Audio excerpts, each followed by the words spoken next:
Hi, I'm Tim. Welcome to Watchbox, and thanks for logging on. If you love this watch, email me, tmosso@thewatchbox.com. It's in the description below.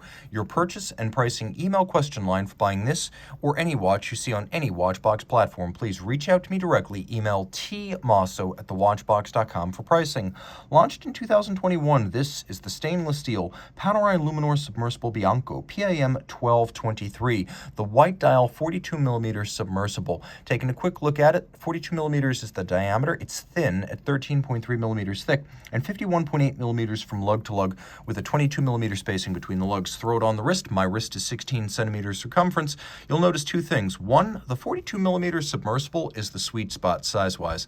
It's flat enough here that it could fit underneath the cuff, especially a jacket cuff, and it's narrow enough across the wrist that I'm going to say you should probably be able to get away with this watch on a wrist as small as 15 centimeters in circumference. It's got a nice weight to it and solidity. The strap is a Panerai diving strap in what I would call Nogaro blue. So if you're familiar with that purple tinted Audi blue that's often found on the RS cars, that's this color right here. The 1970s style OP logo, as well as bellows molded in. The bellows give it a little bit more flexibility. You can see it is a brand new Panerai factory strap, no crimping, no gouging, and there's a molded pattern to make it look more rugged externally. We also have a simple satin finished steel trapezoidal pin buckle, ideal for on-the-fly adjustment of a sports watch. Now note, the buckle is fixed to the strap using screws and bars. The strap is fixed to the case using a quick release system. So you push this little spring-loaded pusher down, it releases the bar that holds the strap. You push the bar through as you hold the release and it removes the strap. So this allows you to remove the strap easily without a screwdriver and without risking your talent with a screwdriver against the finish of the lugs. Also, in general, you see spring bars on cheaper Panerai watches, so to see this system bodes well for the overall quality of this watch. It's not considered, quote, entry level. We have the device protecting the crown. Not only is it a design icon, I mean, you know what watch this is, even covering it up, you know what it is. But it is also very functional, as you get more impact protection than a simple shouldered crown guard.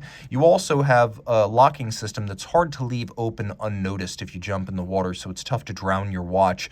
It's also important to note that because you only compress the crown and then decompress it, you're not threading through the seals every time you bring out your crown. You're just compressing and decompressing, which extends the longevity of the 300-meter water resistance. Now you can wind the watch once it's unlocked. You can pull the crown out. You can use the quick set system for the date, and you can set the time.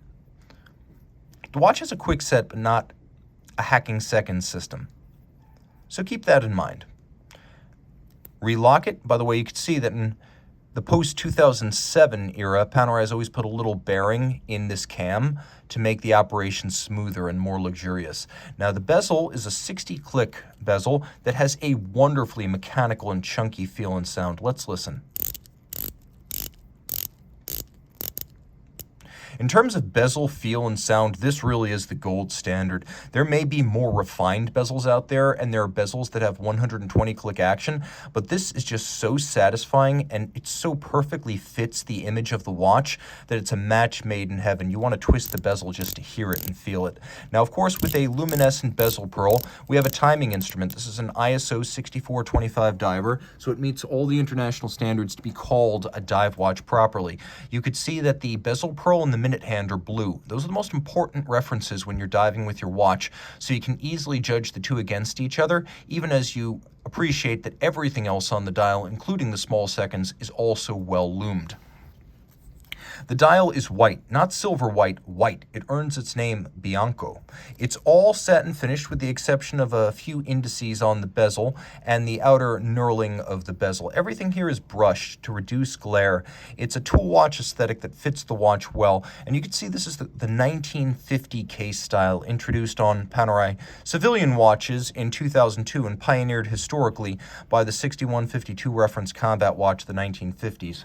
So this is just a little bit more artful, one might say, and complex than the straight up and down tuna can profile of the 1990s Betterini cased Panerai watches. You can also see it as blackened applique indices. Blackened applique indices is a very different look for Panerai watch, and skeletonized blackened hand at center. You could see the SLC, or the manned torpedo, sometimes called the Pig. Of course, Panerai from the 30s through 1980s was an outfitter to the Italian Navy, including the pioneering Decima Flotilla amphibious combat units of World War II, and they would have ridden into battle on these little midget submarines that were themselves bombs. You ride in through enemy torpedo netting and defenses, and then you attach the bomb to the underside of an enemy ship, and then you swim clear, or at least that's the idea. It was used most successfully and dramatically during the raid on Alexandria in, I believe, 1940. Now, you can see that there is an X series on the serial number, so this is 2021, the year the watch was released. Satin finished caseback, Panerai Submersible, 300 meters water resistant, and inside a Panerai caliber P900 that's previously also gone by the name OP34. It's a Valfleurier movement, which is to say it's a movement designed by Richemont's Movement Factory that produces movements that are used throughout the group, especially for brands that are not historically manufacturers. And a version of this movement's also used by IWC and in 5-day form by Baume & Mercier. So it's an automatic winder. It's got a 72-hour power reserve, a quick set date, beats away at 4 hertz, and it has 23 pivot jewels. It's also fairly thin, which allows this watch to be slender in profile for a Panerai. Reach out to Team Mosso at thewatchbox.com for purchase and pricing details.